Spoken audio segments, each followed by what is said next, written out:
मैं डॉक्टर भामा अग्रवाल आपके अपने यूट्यूब चैनल पर आपका स्वागत करती हूँ, अभिनंदन करती हूँ। आइए प्यारे बच्चों, आज हम श्री नागा अर्जुन जी द्वारा रचित उनकी सुप्रसिद्ध कविता सिंदूर तिलकित भाल का अध्ययन करते हैं। यह कविता उन्होंने अपने प्रवास काल के दौरान लिखी थी और उस प्रवास के समय की पीड़ा कवि को दो भावों में विशेष तौर से महसूस हुई, जिसे उन्होंने इस काव्य रचना में ढाला है, संजोया है। पहली पीड़ा उनकी अपनी मातृभूमि मिथिलाचल के प्रति है। मिथिलाचल अपने प्राकृतिक सौंदर्य, हरियाली के लिए कवि को बार बार याद आता है और कवि उसकी याद में अपने मन की पीड़ा को व्यक्त करते हैं। और दूसरी पीड़ा कवि की अपनी पत्नी, सहधर्मिणी या सहगामिनी के लिए है, जिसके माथे पर सिंदूर का टीका लगा हुआ है। कवि बताते हैं कि मैं आज विषम परिस्थितियों के कारण प्रवास में हूँ, लेकिन प्रवासी होने का यह अभिप्राय कतई नहीं है कि मैं अपनी मातृभूमि, अपनी पत्नी और अपने परिवार, समाज, गांव आदि को भूल जाऊं। इस संसार में ऐसा कोई भी व्यक्ति नहीं है जिसे अपने प्रवास के समय अपने प्रियजन याद नहीं आते हैं। और कौन ऐसा व्यक्ति होगा जो ऐसी स्थिति में पड़कर अपने समाज, अपने खेत, अपने लोग आदि को याद नहीं करता है। कवि कहते हैं कि हे मेरी जीवन संगिनी, तुम्हारा सिंदूर लगा माथा मुझे बार बार याद आता है। मैं ऐसा पत्थर दिल इंसान नहीं हूँ, ऐसा पाषाण हृदय नहीं हूँ कि कोई मुझे कहीं भी भेज दे और मैं उसे सहर्ष स्वीकार कर लूं अथवा उसका विरोध ना करूं। इस संसार में वही पत्थर दिल इंसान है जिसे कहीं भी भेज दिया जाए, कहीं भी किसी भी स्थिति में डाल दिया जाए, उसे अपना परिवार, उसका गांव, उसका समाज, उसका देश उसे याद नहीं आता है।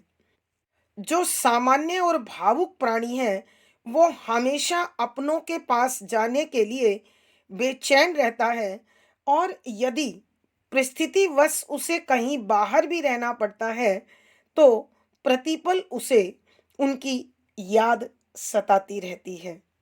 फिर कवि बताते हैं कि मैं एक अत्यंत सामान्य और संवेदनशील प्राणी हूँ, इसलिए मुझे यहाँ भी हर प्रकार के सुख दुख का अनुभव होता है। मेरे भावनाओं में, मेरे हृदय में, मेरी यादों में मेरे सभी परिजन बसते हैं, मेरे सभी अपने निवास करते हैं। और जब मैं प्रवास के लिए निकला, जिन जिन ने मेरे लिए आंसू बहाए, उनका स्नेह, उनकी आंखों के आंसू आज भी मेरे याद रूपी पंछी की पंखों को थकने नहीं देता है। अर्थात उनकी यादें हर पल मेरे दिल में समाई रहती है और उन यादों के सहारे मैं भी उनके आसपास रहता हूँ। यहाँ कवि अपने गांव को याद कर कहता है कि मेरे गांव में अनेक फल सब्जियों वाले बाग बगीचे हैं, दूर दूर तक फैले हुए हरे भरे खेत हैं, तालाब में कमल खिले रहते हैं और मेरे क्षेत्र के जनपदों के जो नाम हैं, वो उनके गुणों के आधार पर अथवा उनकी आकृति के आधार पर रखे हुए हैं। इसलिए कुछ प्रत्यक्ष तौर पर और कुछ अनुमान के तौर पर मुझे वो प्रतिपल याद आते हैं। कवि अपनी मातृभूमि को स्मरण करते हुए कहते हैं कि ये वो स्थान है जिसकी गोद में खेलकर मैं बड़ा हुआ हूँ, जिसकी मिट्टी में लौटकर मैंने चलना सीखा है, मजबूत बनना सीखा है। मुझे अपने क्षेत्र में उत्पन्न होने वाला प्रत्येक अन्न याद आता है, जिसे खाकर मेरे शरीर के अंग पुष्ट हुए हैं और मेरा जीवन चालू है। मैं तो अपनी उस मातृभूमि के प्रति अपना 10वां अंश भी भेंट नहीं कर पा रहा हूँ, नहीं लौटा पा रहा हूँ। आज परिस्थिति ने मुझे अपने गांव से, अपने समाज से, अपनी मातृभूमि से और अपने परिवार से दूर कर दिया है। लेकिन इस दूरी के होने पर भी मेरा हृदय बार-बार एक ही बात गाता है कि वह समाज धन्य है, वह गांव धन्य है, वे लोग धन्य हैं जिनके साथ मैंने अपना जीवन बिताया है। यहाँ मैं जहाँ रह रहा हूँ, यहाँ भी मैं पूरी तरह से बेसहारा नहीं हूँ। व्यक्ति भी है, समाज भी है। एक दूसरे के सुख दुख को समझने वाले भाव भी हैं। लेकिन मैं यहाँ चाहे जीवन भर रहूं, लेकिन यह स्थान मेरा कभी भी नहीं हो सकता है। यहाँ मैं हमेशा प्रवासी ही कहलाता रहूंगा। यदि दुर्भाग्यवश यहाँ मेरी मृत्यु भी हो जाती है, तो यहाँ के लोग भावना से भरकर मुझ पर दो फूल भी अवश्य डाल देंगे। लेकिन यह मुझे पूर्ण रूप से तृप्त नहीं कर सकता। समय इसी तरह से बीतता जाएगा और वो अपनी पत्नी को संबोधित करते हुए कहते हैं कि जब तुझे मेरी याद आएगी तो मेरे मन में भी पीड़ा उठेगी। मैं तस्वीर के रूप में तुम्हारे सामने हूँगा, लेकिन तुम्हारे दुख सुख को बांट नहीं पाऊंगा, तुम्हें संवेदना और सहानुभूति नहीं दे पाऊंगा। जब मैं यहाँ पश्चिम में डूबते हुए सूरज की लालिमा को देखता हूँ, तो हे प्रियतमा, हे प्रिया, मुझे तुम्हारा सिंदूर लगा हुआ माथा याद आता है, सिंदूर तिलकित भाल स्मरण हो आता है और मैं तुम्हारी यादों में विचरने लगता हूँ, घूमने लगता हूँ।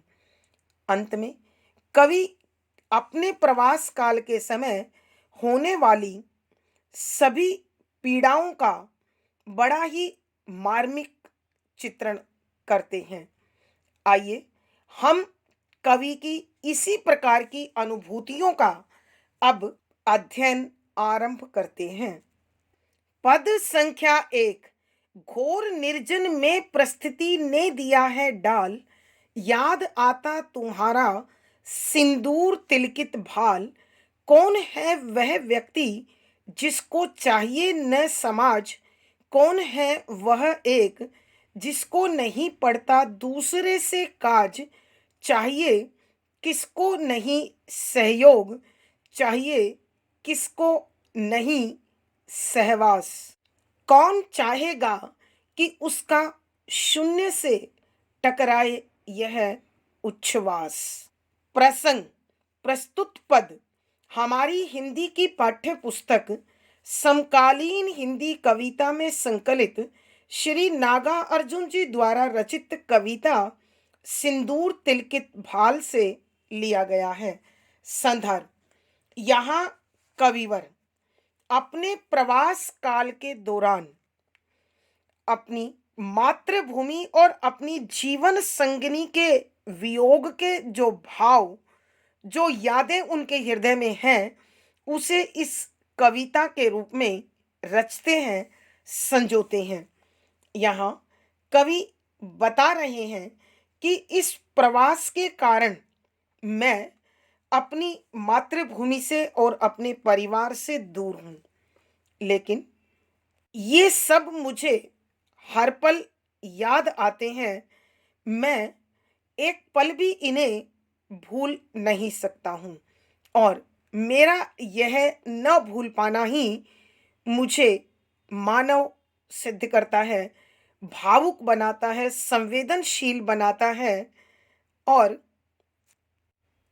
ये यादें ही मुझे एक सजीव व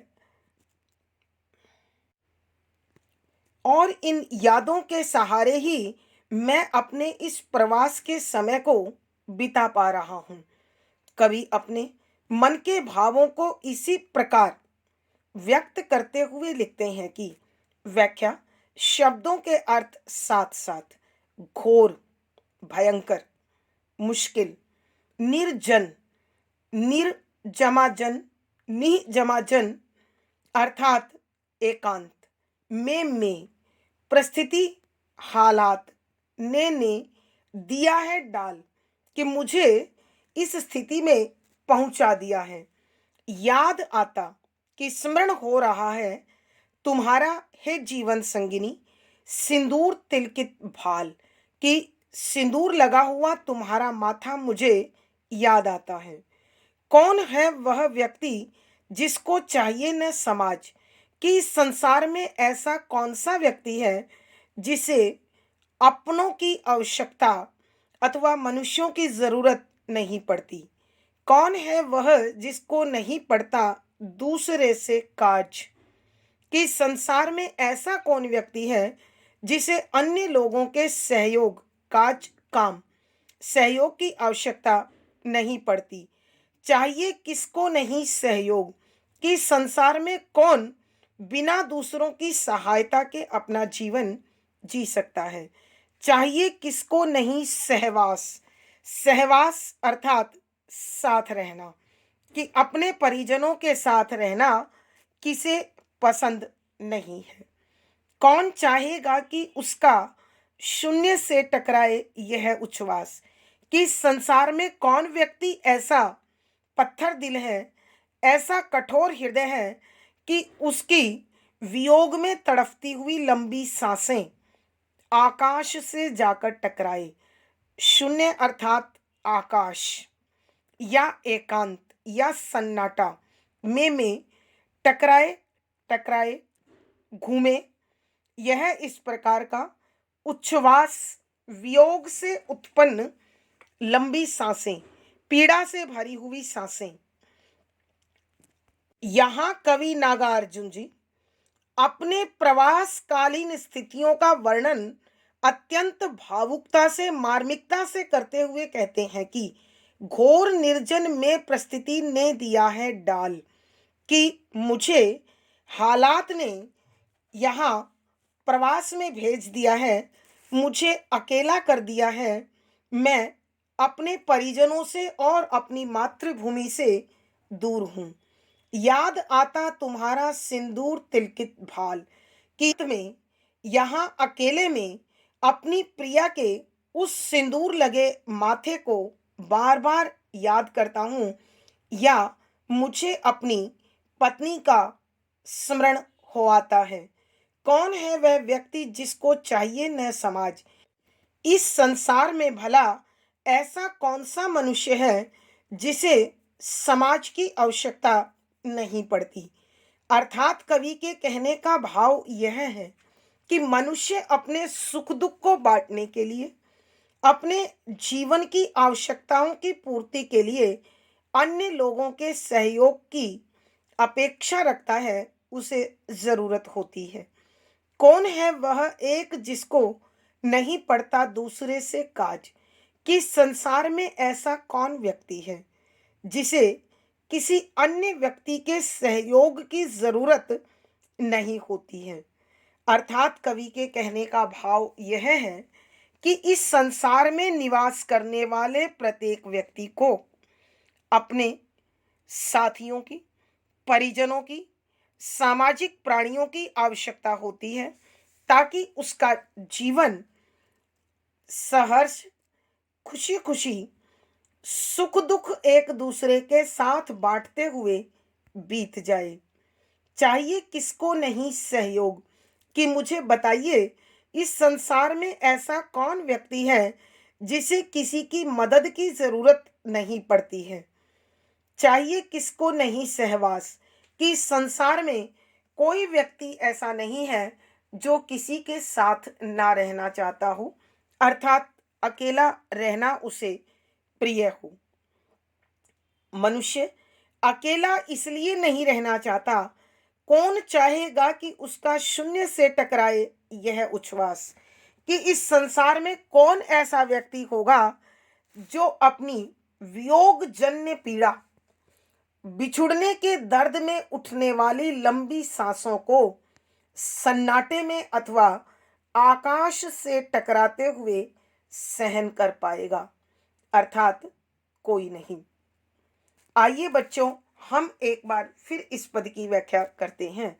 यहाँ कविवर नागार्जुन जी अपने प्रवास काल की पीड़ा का अत्यंत मार्मिक और हृदय स्पर्शी वर्णन करते हुए कहते हैं कि घोर निर्जन में परिस्थिति ने दिया है डाल, कि आज प्रवास के कारण मैं आज इस भयंकर एकांत में भटक रहा हूं।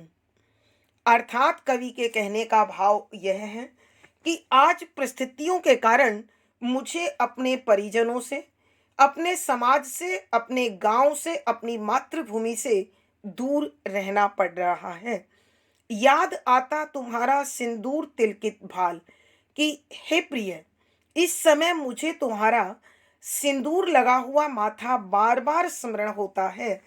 अर्थात कवि अपनी पत्नी को स्मरण करते हुए उसे बता रहे हैं कि मैं तुम्हारी यादों में खोया हुआ हूँ। और क्यों खोया हुआ हूँ? क्योंकि मैं एक मानव हूँ। कौन है वह व्यक्ति जिसको चाहिए न समाज, कि संसार में ऐसा एक भी प्राणी नहीं है जिसे सामाजिक जीवन की आवश्यकता नहीं पड़ती है। अर्थात प्रत्येक व्यक्ति को अपने दुख सुख बांटने के लिए, अपने अनुभव बांटने के लिए समाज की जरूरत होती है। कौन है वह एक जिसको नहीं पड़ता दूसरे से काज, कि संसार में ऐसा कौन सा व्यक्ति है जिसे अन्य लोगों से काम नहीं पड़ता है। कहने का भाव यह है कि सभी प्राणी समाज में एक दूसरे का सहयोग लेते हुए एक दूसरे के साथ सहारा बनते हुए अपना जीवन निर्वाह करते हैं। चाहिए किसको नहीं सहयोग, कि संसार में ऐसा कौन प्राणी है जिसे अन्य सामाजिक लोगों की, अन्य पारिवारिक लोगों की मदद की जरूरत नहीं पड़ती। चाहिए किसको नहीं सहवास, कि संसार में ऐसा कौन व्यक्ति है जो अकेला रहना चाहता है, जिसे किसी के साथ रहना स्वीकार नहीं है अथवा पसंद नहीं है। कौन चाहेगा कि उसका शून्य से टकराए यह उच्छ्वास, कि संसार में कौन व्यक्ति ऐसा है कि जिसकी वियोग के कारण तड़पती हुई लंबी सांसें एकांत में टकराने पर उसे प्रसन्नता होती है। अर्थात उसकी पीड़ाओं को जो कोई बांटने वाला नहीं होता, अर्थात उसकी पीड़ा को बांटने वाला कोई नहीं होता, तो उसे आनंद मिलता हो। अर्थात इस संसार में प्रत्येक व्यक्ति समाज के साथ अपने सुख दुख को बांटते हुए जीवन जीता है, तो उसे न सिर्फ मानसिक सहारा मिलता है, बल्कि उसका जीवन भी सरल, सहज और आराममय बन जाता है।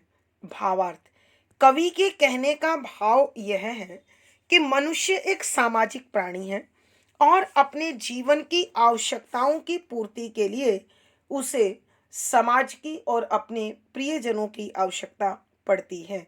विशेष यहाँ कवि ने प्रवास के दौरान अपनी विरह भावना को अत्यंत मार्मिकता से उद्घाटित किया है, वर्णित किया है। शुद्ध साहित्यिक खड़ी बोली का प्रयोग है। वियोग श्रृंगार रस है, माधुर्य गुण है, अभिधा शब्द शक्ति है, मुक्तक छंद गे शैली और संगीतात्मकता बनी हुई है। यहाँ अनुप्रास, संबोधन, प्रश्न आदि अलंकारों का अत्यंत सुंदर चित्रण हुआ है। पद संख्या 2। हो गया हूँ मैं नहीं पाषाण, जिसको डाल दे कोई कहीं भी, करेगा वह कभी कुछ न विरोध, करेगा वह कभी नहीं अनुरोध, वेदना ही नहीं उसके पास, फिर उठेगा कहाँ से निश्वास। प्रसंग पूर्ववत। संदर्भ, यहाँ कविवर अपने प्रवास काल के दौरान अपनी मातृभूमि और अपनी सहधर्मिणी की यादों में खोया हुआ है और अपनी इस विरह वेदना को वह बड़ी मार्मिकता से, बड़ी संजीदगी से और बड़ी ही भावुकता के साथ इस पद में डाल रहे हैं। यहाँ कवि यह भी बताने की कोशिश कर रहे हैं कि निसंदेह मेरे परिजन और समाज के लोग मुझे इस प्रवास में आने पर संभवतः समझ रहे हों कि मैं उन्हें भूल चुका हूँ। अतः कवि अपने इन्हीं भावों को स्पष्ट करते हुए लिखते हैं कि व्याख्या, शब्दों के अर्थ साथ साथ। हो गया हूँ मैं नहीं पाषाण, हो गया हूँ बन गया हूँ। मैं कभी अपने लिए नहीं नहीं पाषाण पत्थर, जिसको डाल दे कोई कहीं भी, कि जिसे कोई कहीं भी भेज दे, कहीं भी रख दे, करेगा वह कभी कुछ न विरोध, कि किसी भी स्थिति में किसी का कोई विरोध यानी नकार देना, करेगा वह कभी नहीं अनुरोध, अनुरोध माने आग्रह, प्रार्थना, विनय, वेदना पीड़ा ही नहीं नहीं उसके पास, कि केवल उसी व्यक्ति के पास पीड़ा नहीं होती जो पत्थर दिल होता है। फिर उठेगा कहाँ से निश्वास। निश्वास दर्द भरी सांसें अथवा आहें। यहाँ कविवर नागार्जुन जी अपने देश, अपने गांव, अपने परिजनों को स्मरण करते हुए कहते हैं कि हो गया हूं मैं नहीं पाषाण, कि इस प्रवास में आकर मैं पत्थर तो नहीं बन गया हूं, अर्थात मेरे हृदय में भी भावनाएं हैं, मेरे हृदय में भी विरह भावना का तेज वेग चलता है, भावनाएं उमड़कर आती हैं। इंसान होने के नाते मैं अपना संबंध भावनाओं से नहीं तोड़ सकता हूँ। जिसको डाल दे कोई कहीं भी, कि मैं वो प्राणी नहीं हूँ जिसे कोई कहीं भी डाल दे या कहीं भी भेज दे, मैं उसका विरोध नहीं करूँगा। अर्थात मेरी भावनाएं, मेरा हृदय, मेरी विरह वेदना मेरे परिजनों के इर्द गिर्द, मेरी मातृभूमि के इर्द गिर्द घूमती है। अतः करेगा वह कभी नहीं अनुरोध, कि संसार में ऐसा कौन प्राणी होगा जो अपनों से दूर होगा और अपनों से मिलने के लिए प्रार्थना नहीं करेगा, आग्रह नहीं करेगा, अपनों के निकट रहने की इच्छा जाहिर नहीं करेगा। वेदना ही नहीं उसके पास, कि यदि कोई व्यक्ति ऐसा है जिसके हृदय में किसी प्रकार की कोई पीड़ा जन्म नहीं लेती है, अर्थात वियोग के कारण उसे कष्ट नहीं होता है, तो फिर उठेगा कहाँ से निश्वास। फिर तो उसके हृदय में कभी भी वियोग जन्य पीड़ा से भरी हुई सांसें उत्पन्न नहीं होंगी। लेकिन मैं एक साधारण मानव हूँ, भावुक इंसान हूँ। अतः अपने इस प्रवास के कारण जो अपनों से दूर हो गया हूँ, मेरा मन इसी कारण व्यथित है, दुखी है, चिंतित है और अपनों के निकट जाने के लिए व्याकुल बेचैन है। आइए बच्चों, हम एक बार फिर इस पद की व्याख्या करते हैं। यहाँ कवि नागार्जुन जी अपने प्रवास के कारण अपने मातृभूमि से, अपने गांव से, अपने परिवार और समाज से दूर है। अतः उसके हृदय में इनसे बिछुड़ने की पीड़ा है और मिलने के लिए बेचैनी है। अतः वो अपने लोगों से मन के भावों को व्यक्त करते हुए लिखता है कि हो गया हूं मैं नहीं पाषाण, कि इस प्रवास में आकर मैं अत्यंत कठोर नहीं हो गया हूं। मेरा हृदय पत्थर की भांति संवेदनहीन नहीं है। अर्थात मेरे हृदय में भी अनेक प्रकार की भावनाएं उमड़ कर आती हैं।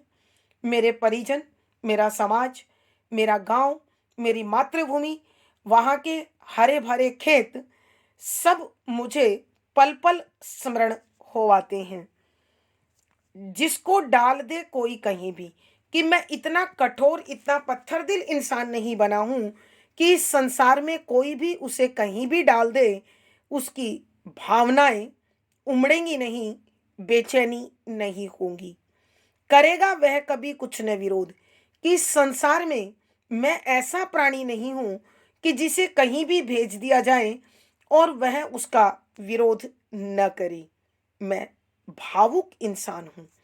करेगा वह कभी नहीं अनुरोध, कि कौन है इस संसार में ऐसा जो अपनों से बिछड़कर उनसे मिलने के लिए बेचैन नहीं होता, व्याकुल नहीं होता, उनसे मिलने की इच्छा जाहिर नहीं करता, प्रार्थना नहीं करता, आग्रह नहीं करता। वेदना ही नहीं उसके पास, फिर उठेगा कहाँ से निश्वास। कि यदि कोई व्यक्ति अपनों से बिछुड़कर, अपनों से दूर जाकर अपने हृदय में किसी प्रकार की कोई पीड़ा का अनुभव नहीं करता, कोई दर्द महसूस नहीं करता, तभी उसके हृदय में विरह से उत्पन्न होने वाली लंबी सांसें और आहें जन्म नहीं लेंगी। अर्थात कवि के कहने का भाव यह है कि मैं एक सामान्य और भावुक प्राणी हूँ। अतः मुझे यहाँ प्रवास में सभी अपने याद आते हैं। मैं अपनी पत्नी को पल पल याद करता हूँ, और इस प्रवास में भी मैं अपनों से दूर जाने के लिए व्यथित हूँ, दुखी हूँ, परेशान हूँ, और उनसे मिलने के लिए बेचैन हूँ, उनके निकट रहने की इच्छा रखता हूँ। भावार्थ, कवि के कहने का भाव यह है कि मानव एक सामाजिक प्राणी होने के नाते अपनों के इर्द गिर्द अथवा अपनों के निकट रहना पसंद करता है। विशेष यहाँ कवि ने अपने प्रवास के कारण उत्पन्न वियोग की पीड़ा को बड़ी मार्मिकता के साथ, भावुकता के साथ, संवेदनशीलता के साथ प्रकट किया है। शुद्ध साहित्यिक खड़ी बोली का प्रयोग है। वियोग श्रृंगार रस है, माधुर्य गुण है, अभिधा शब्द शक्ति है, मुक्तक छंद गेय शैली और संगीतात्मकता बनी हुई है। यहाँ अनुप्रास, प्रश्न, उल्लेख, स्वाभावोक्ति आदि अलंकारों का अत्यंत सुंदर वर्णन किया है। पद संख्या 3, मैं न साधारण सचेतन जंतु, यहाँ हाँ ना किंतु और परंतु, यहाँ है सुख दुख का अवबोध, यहाँ है प्रत्यक्ष ओ अनुमान, यहाँ स्मृति विस्मृति के सभी स्थान, तभी तो तुम याद आती प्राण, हो गया हूं मैं नहीं पाषाण। याद आते स्वजन, जिसकी स्नेह से भीगी अमृतमय आंख, स्मृति विहंगम की कभी थकने न देगी पांख। प्रसंग पूर्ववत। संदर्भ, यहाँ कविवर अपने प्रवास काल के दौरान, प्रवास काल के दौरान अपनी मातृभूमि, अपने परिजन, समाज के लोग तथा गांव के प्रति उसकी यादों में भटक रहा है। अपनी इस वियोग जन्य पीड़ा को कविवर बड़ी मार्मिकता के साथ, बड़ी संजीदगी से व्यक्त कर रहे हैं। कवि बताते हैं कि इस संसार में एक भी प्राणी ऐसा नहीं है जो बिना समाज के, बिना परिवार के, या बिना अपनों के जीवन को जीना पसंद करता है और उसे जीवन का आनंद प्राप्त होता है। यहाँ कवि को प्रतिपल अपने से जुड़े प्रत्येक तत्व की याद आती है और कवि उन्हीं यादों में खोया हुआ लिखता है कि व्याख्या शब्दों के अर्थ साथ साथ मैं साधारण सचेतन जंतु, मैं साधारण कि मैं नहीं हूं कठोर पत्थर, साधारण मैं एक सामान्य जीव हूं, सचेतन अर्थात चेतना से युक्त, भावनाओं से भरा हुआ जंतु, प्राणी, जीव। यहाँ हाँ ना किंतु और परंतु कि मेरे हृदय में भी हाँ ना अर्थात स्वीकृति और विरोध के भाव जन्म लेते हैं। मैं भी अनेक प्रश्नों में उलझा रहता हूँ, किंतु और परंतु कि मैं भी ना जाने कितने प्रश्नों में घूमता हूँ। यहाँ है प्रत्यक्ष ओ अनुमान कि कुछ यादें ऐसी हैं जो मेरे जीवन से सीधी सीधी जुड़ी हुई हैं। प्रत्यक्ष यानी सामने कि बहुत सी यादें ऐसी हैं जो मुझसे मेरे जीवन से सीधी जुड़ी हुई हैं, अर्थात मेरे परिवार के लोग, मेरा वो समाज जिनके साथ हंस खेल कर मैं बड़ा हुआ हूँ, मेरे गांव की वो मिट्टी जिसमें लौट कर मैंने चलना सीखा है, मेरा वो गांव जिसकी गोद ने मुझे जीना सिखाया है। ओ तथा अनुमान, अंदाजा अर्थात मेरे देश के, मेरे क्षेत्र से जुड़े अनेक जनपदों के विषय में अंदाजा। यहाँ यहाँ स्मृति यादें, विस्मृति भूलना के सभी स्थान कि यहाँ प्रत्येक स्थान की कुछ यादें कभी मुझे याद आती हैं और कभी पल भर मैं भूल जाता हूँ। तभी तो तुम याद आती प्राण कि इसीलिए तो हे प्रिया तुम मुझे याद आती हो गया हूँ मैं नहीं पाषाण, पाषाण माने पत्थर, याद आते स्वजन यानी मेरे अपने लोग, जिनकी स्नेह से भीगी अमृतमय आंख कि जिनके प्रेम में मेरी आंखें बरसकर आनंद अनुभव करती हैं, खुशी महसूस करती हैं। स्मृति याद विहंगम पक्षी अथवा अत्यंत विशिष्ट रूप में कभी कभी भी थकने ना देगी पंख, पंख माने पंख। यहाँ कविवर नागार्जुन जी अपने विषय में परिचय देते हुए कहते हैं कि मैं न तो पत्थर का इंसान हूँ जो अपने प्रवास में अपनों से दूर जाकर तड़फूंगा नहीं, उनके वियोग के भाव मेरे हृदय में उमड़कर नहीं आएंगे। मैं साधारण कि मैं एक सामान्य व्यक्ति हूँ, मुझ में भी भावनाएं हैं, मुझ में भी अपनों से मिलने का भाव है, सचेतन जंतु कि मैं एक भावुक जीव हूँ, मुझ में भी चेतना है, मुझ में भी भावना है। मैं अपनों से मिलने पर आनंद और बिछड़ने पर पीड़ा को महसूस करता हूँ। यहाँ हाँ ना किंतु और परंतु कि मेरे हृदय में भी अनेक प्रकार के भाव जन्म लेते हैं, इसलिए मैं किसी कार्य पर प्रसन्न होता हूँ और किसी का विरोध करता हूँ। मैं भी अनेक प्रश्नों में उलझा हुआ अपने आप को समझाता रहता हूँ और अपने उन प्रश्नों से लड़ता रहता हूँ। यहाँ है सुख दुख का अवबोध कि मुझे यहाँ सुख दुख की अनुभूतियां होती हैं, ज्ञान होता है। अर्थात कवि के कहने का भाव यह है कि इस प्रवास के समय में भी मैं अपनों को याद कर आनंद का अनुभव करता हूँ और उनके वियोग के कारण दुखी रहता हूँ। यहाँ है प्रत्यक्ष ओ अनुमान कि यहाँ अनेक ऐसी यादें हैं जो मेरे जीवन से प्रत्यक्ष तौर से, सीधे तौर से जुड़ी हुई हैं।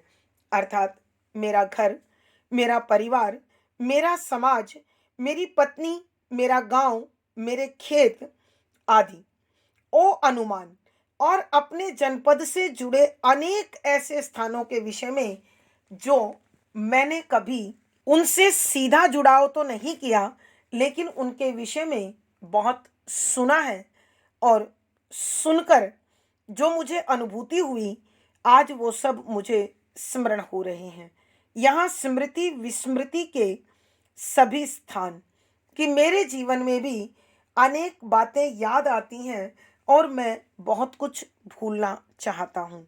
अर्थात मेरे जीवन में यह याद और भूलने का सिलसिला, यह श्रृंखला हर पल चलती रहती है। तभी तो तुम याद आती हो प्राण कि हे प्रिय, इसीलिए तो तुम हर पल मुझे याद रहती हो गया हूं मैं नहीं पाषाण कि इस प्रवास में आकर मैं पत्थर की भांति कठोर नहीं हो गया हूं। अर्थात ऐसा नहीं है कि यहाँ आकर भावनाओं ने मेरा साथ छोड़ दिया है। याद आते स्वजन कि मुझे अपने परिवार के सभी लोग, अपने समाज के सभी लोग, मेरे बचपन के सभी साथी और मेरे जीवन को पूर्ण बनाने वाला हर जीव मुझे याद आता है। जिनकी स्नेह में भीगी अमृतमय आंख कि मेरी आंखों में हर पल बहते हुए आंसू उनके प्रेम को मुझे अनुभव कराते हैं। उनकी यादों में तड़प कर मुझे आनंद महसूस होता है। स्मृति विहंगम की कभी थकने ना देगी पांख कि अपने परिवार, अपने समाज, अपने गांव, अपनी मातृभूमि की ये यादें कभी भी मेरी याद रूपी पंछी की पंखों को थकने नहीं देगी। अर्थात मैं इन यादों रूपी परिंदे के साथ हमेशा अपनों के आसपास मंडराता रहूंगा, उनके निकट अपने को महसूस करता रहूंगा। आइए बच्चों, एक बार फिर हम इस पद की व्याख्या करते हैं। यहाँ कविवर नागार्जुन जी अपने प्रवास के दौरान अपनों को याद कर उनकी यादों में खोए हुए हैं, उनके लिए बेचैन है, व्याकुल है। अतः कवि कहते हैं, मैं ना साधारण सचेतन जंतु कि मैं कठोर नहीं हूं, मैं पत्थर दिल नहीं हूं, मैं भी एक सामान्य व्यक्ति हूं, एक भावुक जीव हूं। मेरे अंदर भी चेतना समाई हुई है। अर्थात मैं भावनाओं के इस तूफान के साथ प्रतिपल जीवन जीता हूं। यहाँ हाँ ना किंतु और परंतु कि मेरे मन में भी इन भावनाओं में कभी स्वीकृति और कभी विस्मृति के भाव जन्म लेते हैं। अर्थात मैं अनेक प्रकार के तर्कों में उलझा रहता हूँ, अनेक प्रकार के प्रश्नों में उलझा रहता हूँ, उन प्रश्नों को करता हूँ और उनके उत्तर स्वयं देता हूँ। मैं अत्यंत भावुक प्राणी हूँ। यहाँ है सुख दुख का अवबोध कि इस प्रवास के दौरान भी मुझे यहाँ लगातार अपनों के सुख दुख याद आते हैं। अर्थात यहाँ रहते हुए भी मैं सभी प्रकार के भावों को महसूस करता हूँ। यहाँ है प्रत्यक्ष ओ अनुमान कि यहाँ बहुत सारी वो यादें हैं जो मेरे जीवन से सीधी जुड़ी हुई हैं। अर्थात उसमें मेरे परिजन, मेरी पत्नी, मेरे समाज के लोग, मेरे मित्र, मेरे साथी, मेरा गांव, हरे भरे खेत आदि अनेक ऐसे यादें हैं जिनको मैंने उनके साथ रहते हुए जिया है, भोगा है, महसूस किया है। और बहुत से ऐसी भी यादें हैं और बहुत से ऐसे भी पल हैं जिनके विषय में मैंने दूसरों से सुना है और अब हर पल वो मेरे अनुमान में, मेरे अंदाजे में समाये रहते हैं। यहाँ स्मृति विस्मृति के सभी हैं स्थान कि मेरे जीवन में भी अनेक यादें हैं और पल भर मैं उन्हें भूल भी जाना चाहता हूँ। अर्थात कवि के कहने का भाव यह है कि यह भूलना और स्मरण होना मुझे हर पल बड़ी संजीदगी से, भावुकता से याद आता रहता है। मैं इस प्रवास के समय अपने गांव से, अपने समाज से, अपने लोगों से दूर हूँ। तभी तो तुम याद आती प्राण, कि हे प्रियतमा, मैं तुमसे दूर हूँ, इसीलिए तुम हर पल मुझे याद आती रहती हो गया हूँ मैं नहीं पाषाण, कि मैं पत्थर का इंसान नहीं हो गया हूँ, कि जहाँ कोई भावना, कोई पीड़ा जन्म ना ले। मैं विदेश में अवश्य चला गया हूँ, लेकिन यहाँ हर पल अपनों की यादों में खोया रहता हूँ, उन्हें स्मरण करता रहता हूँ। जिसकी जिनकी स्नेह से भीगी अमृतमय आंख, कि मैं अपने उस समाज और वहाँ के परिजनों के विषय में जो स्मरण करता हूँ, उससे मेरी आंखों में निरंतर उनकी याद के अत्यंत मनभावक आंसू बहते रहते हैं। अर्थात उनकी यादों से मुझे आनंद अनुभव होता है, खुशी महसूस होती है। स्मृति विहंगम की कभी थकने ना देगी पंख, कि उनकी ये यादें कभी भी मेरे याद रूपी पंछी की आंखों को थकने नहीं देगी। अर्थात कवि के कहने का भाव यह है कि मैं इन यादों के माध्यम से हमेशा अपने परिजनों के, अपनों के आसपास रहूंगा और उनको महसूस करता रहूंगा। कवि कहना चाहते हैं कि इस विदेश में, इस प्रवास के दौरान भी मैं अपने सगे संबंधियों को, अपने समाज के लोगों को, अपने समाज को, अपने राष्ट्र, अपने गांव को पल भर के लिए भी नहीं भूल पाता हूँ। भावार्थ, कवि के कहने का भाव यह है कि मानव एक सामाजिक प्राणी होने के नाते समाज से अपना लगाव महसूस करता है, और इस लगाव के कारण वह उनके वियोग में तड़फता है। विशेष यहाँ कवि बड़ी भावुकता से प्रवास के दौरान अपने समाज और अपने परिजनों से जुड़े हुए हैं। शुद्ध साहित्यिक खड़ी बोली का प्रयोग है। वियोग श्रृंगार रस माधुर्य गुण है। लक्षणा शब्द शक्ति है। मुक्तक छंद गे शैली और संगीतात्मकता बनी हुई है। यहाँ अनुप्रास, रूपक, स्मरण, उल्लेख आदि अलंकारों का बड़ा सुंदर सटीक प्रयोग हुआ है। आज की कक्षा में प्यारे बच्चों इतना ही। अगली वीडियो में फिर मुलाकात होगी। आशा है पढ़ा गया विषय आपको समझ में आया है। आप अपने भाव व विचार कमेंट बॉक्स में लिखें। वीडियो को लाइक करें, शेयर करें और चैनल सब्सक्राइब करें। आपका दिन और जीवन मंगलमय हो, इसी शुभकामना के साथ आभार, धन्यवाद।